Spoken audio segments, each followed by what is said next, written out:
گهدار و شوپینرین بویر فهم روش باش بوی و حمیان کسین کل ما گهدار کن سر پلا صدو سه نقطه پنجین لما تماشا جید کن دریا و شانا زندیره بویر عربی بردوام بکن لگلوا و کرچارشم جیش خواه بشه چیرو که سرکفت عنام بورا پاروت کن ایراجی می بحثا که چباش رقم شلویه بکن شیلان قصاب کو جده 2018 و بری خدای آلمانیای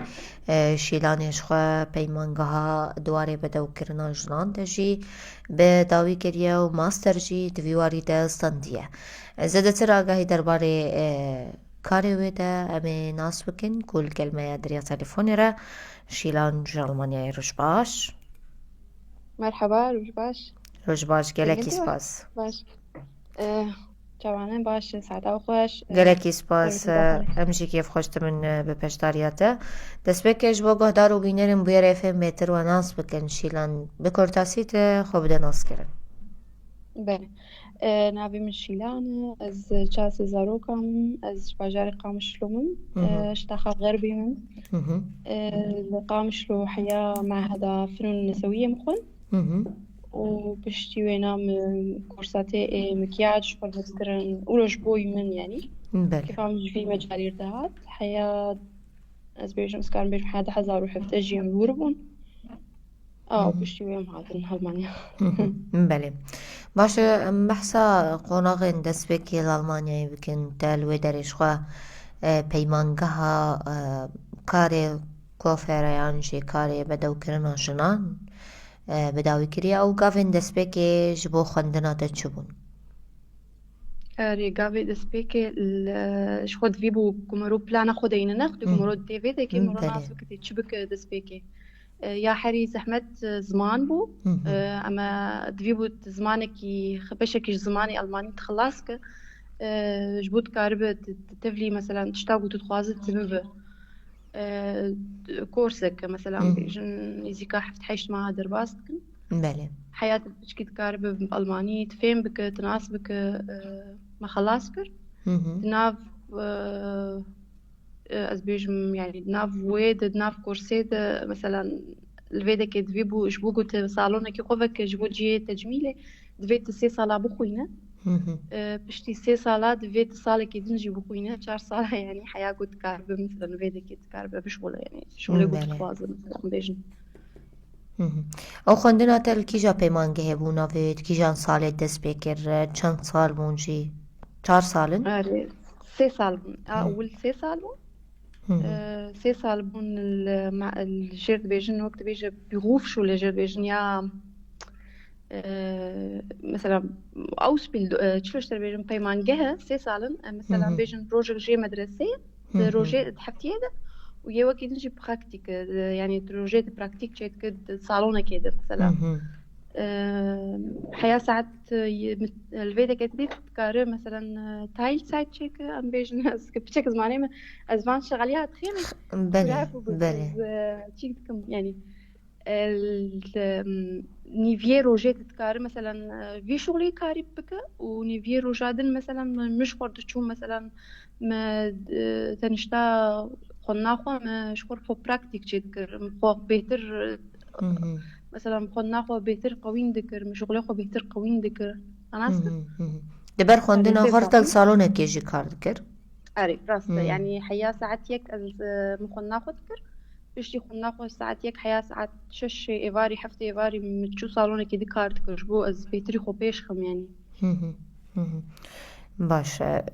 پشتی خواندنات بارم شخوا ایجار دریا ماستره گرت و تخست دویواری دیان بشه تجمیل ده و کار یکو ورتش خوا دای دست بکر انت ماستری جور بگره او پلی انت یانجی درجات انت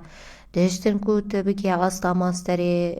تتکیجا ساله ده در چویان تخرجی هناك بحسابي قانون غيش بكن سالا 2023 بو مخلاسكر 2020 داوية 2023 مخلاسكر خناخو بشتي وينا الفيدا كي تتكاري حركة سكار ما يصير تشيكا بس زحمته يعني زحمتيا وزمانه زحمتيا وكي قانون قوانين تناسكر شو يعني نا انه علامات جيرد فين علامات جيرد نافين تشيك جيرد في يعني تتخوازه تشيك تتكار تشيك بس الفيدا كيجي مثلا تشتنوين دنهن يعني بتشكي زحمة بناوي ناوكي دن خد ناوي هي قوانيني ويهن تناسكرها أف زحمة بناوي مثلا المايستر البجاري قوم متخوند دصال هبون بس قرك تشرو حفتي روجا كي تشوبها مدرسة حفتي دو جوارات تشوبها مدرسة إما مكرنا أم جو زهر باجاري كي دوري باجاري منن نجيكا ساعتك دوري باجاري مبو طبي أفجي مزحمتي ديتن حياة وقوز دشوم بينجيس بيه دشوم حياة هي باري زهات مالي شاسي زاروكا يعني تزانبي بله زحمتي هلبت أي مايستر چند سال بون أو قالوا مايستر الويدا كي متشكر مشش مع هذا خلاص أري يعني دبشي مايستر بون سالا بوري بود بداوي کرد 1024 سالا ده 1024 داوي کرد راست أو زانينجها يانجي جامعة يانجي معهد يا بدين زاننجها يعني سكارم يعني شلو مثلا ام بيجن يات شتي حري جول فيدكي في كاري راد بن هاند فيرك يعني شتي جو بدستي خوتي تشيكرن مايستراوي يعني هي حما مايستر بهفرتين بهفدورة خوينن بهفدورة تناسكر شلون يعني دفيبو الفرد في افشة هذا بترهبة حياة تقارب مثلا تجيكي خوفك مش برقول فيدكي يعني ولو قانوني واولون پشتی مایستریز باورم اینجار دست بکرد دکانک خوای بدو بونه یانجی سالونک خواه باورم متفکریم بحثا في صالون واجب كنش كنجي وفكريا وخدمت انتو تيد بشكيشي جناندك تمام صالونامة أفيا سيمها مذكرية سيمها هنيف تقريبا مذكرية صالة 1050 مذكر ما هيك الصالون ده از الباجاري بريمن هافنم بريمن الصالون ده مشالي كاريه مهنن علي بور ده تشج بور لازم مكياج تنظيف بشرة جمع هي ليزر هي يعني وقت مركز مذكرية نبس تاني صالونة مركز مذكرية يعني جي حرش تيجو جنير لازم بتدهي كارمندن تهنا وامبيجن وكسن الجمتا كار بكين تقاسي فرها مجن تشقاس فرها دسبيك الفيدا كي بتجي زحمة بناوي هي انه تنكر تنكر مثلا امبيجن تقلك عالم الجم خوبش خوني جبرقو بتشكي زحمة بناوي هي زحمة دفي واردة أزو زلامي من أوجي كي أوس بيلدون تشيتكس على السياية كوافيرتي يعني بيمان جهة تشيتكس على السياية بله أزوي أمكارت كن بهبرة سبهي أو نلجمنا أو أزو أستنيمم وبشنيرو أزوينا ورجائينا ساق الجمنة يعني أوجد مهجر ما نخلصك أم بهبرة كاربكن أفلانا ما بو يعني بله باشم بحثا في قريب كن دوار ماستر جي تايبت دقها في أصلي كسن دي ترهبون وكتشن كرد بترهبون دخندن باش يانتو يابتني كوتا ماستر بدس خستي لا باجاري مده أم دكتش قبول دكتش كي كرد بون يعني أزبوم ويكادن بو بمر كرد بو أوجي وكيدن برانيا خو خورت كرد هبون كاتش حما ألمان بول بمره يعني أري أم بهفر بوندو شون دهاتن باورم دا كورس الوليجي دواري بدو كرنا وشنان دا استندو يعني تلفرجي أو كار كربو فرق جداهي چقاس هيج كاري فيدري حطاني ألمانيا وخندناتا وأزموني الوي دري تدر باسكر از انها الجمع باجاري ما داليه مثلا انها خالتي كامج الويدكي صالوناوي هي جاري اسبير دشوم مدديت شلو دشخول فلان كيفامج في مجالي دهات الجمع فرقا والجمع هي والفيدكي قلك زحمتيا وينا هي انه تحطات الفيت الشهاده كي درخه حياه كاربت في مجالي بشغله يعني وقت اشتغلت فيه يعني 6 سال 4 سال اشتغلت فيه و زماني واجي قلك جرانه يعني قوانين نواد بيت ناس بك بيت تشتوات تدرباس بك حمل زحمة يعني إنها مولو أسكار بيج يعني سهالة تناسكر الجمع بش الجمع زحمة ياوي جم قارب مشش مع الجم يكي مثلا تبع علمت خلاص كنت كارد ما حفتحت كارش خور صالون بتكوفك تايفت يعني بس فرتنا فرتشينا يعني حري من باجاري من ده بس كان معنا بيش متى أزياء حري إنه ما شهادة ما هي وما مركز بكري وكذا تدوك سيك صالون هن مثلا مايستر نأول يعني هن قاعدين كريكرنا يا مثلا جم هن قاعدة آني بريويدن تناسبت شو هولو نعم وك مركزاته يعني مركزاته تجميلية أو فرمية الويدري وكاغزن وي فرميجيش حكومته هنا رخصت كريا جبر فيك تشيناب تفك حتى حكومة اشترنا بيجاري حتى بري غدر تنابه تشيناب تفك تشينا يعني فر تشيناب إنه طيب تجيكو باورنامات تدويها بي يعني جي اختصاصها ما بن يستر كبير ترهب بس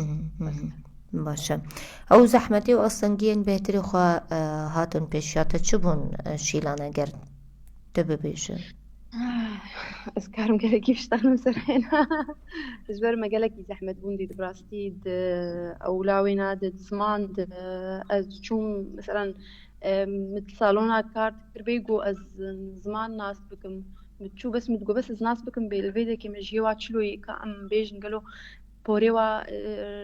تشتت خوازن حري خوازن شي كا يعني از ناس بكم التي جوفرت خوازن يعني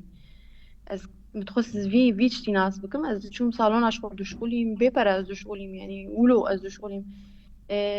بس تاني جو أظن ناس بكم بيد جوتشلوي تناس كرنا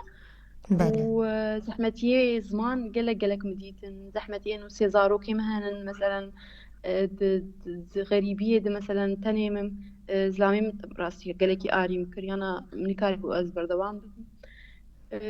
مقلك زحمتي ولو ديتن بشي وينا مختمة مايستر خلاص كر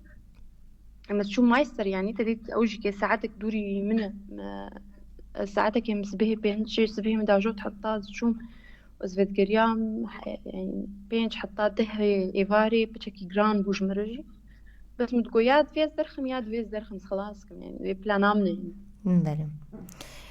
امجي سركفتني هربت بكاري تايفيد كن بريم دايب كن جي شيرتن تهبن تبخاز ببيشكشي كشن طيبت في كاري حزكن لوي درينا بتجهد بن وچي شيرتن تبن وقافن تايبي يتل سركارد كشنا براسي اشكسيغو تين فيديك يان هاتن فيديك اي ألمانيا از هي فيدكم كوخون ناخب كملين جبر قول فيديك فرص العمل قل لكن فرص خندني يعني مثلا بيجن كتش كيماني ايجو حفظ حيج صالي بيصالي خورت بيصالي فيديك كوبوكو شخور خون ناخب كن يا حري باشا يعني از الفيديك مجال ذكري جوار خندن يعني جي مثلا ايجو كار بخواز مثلا انه شيكا يا كاري تجميلي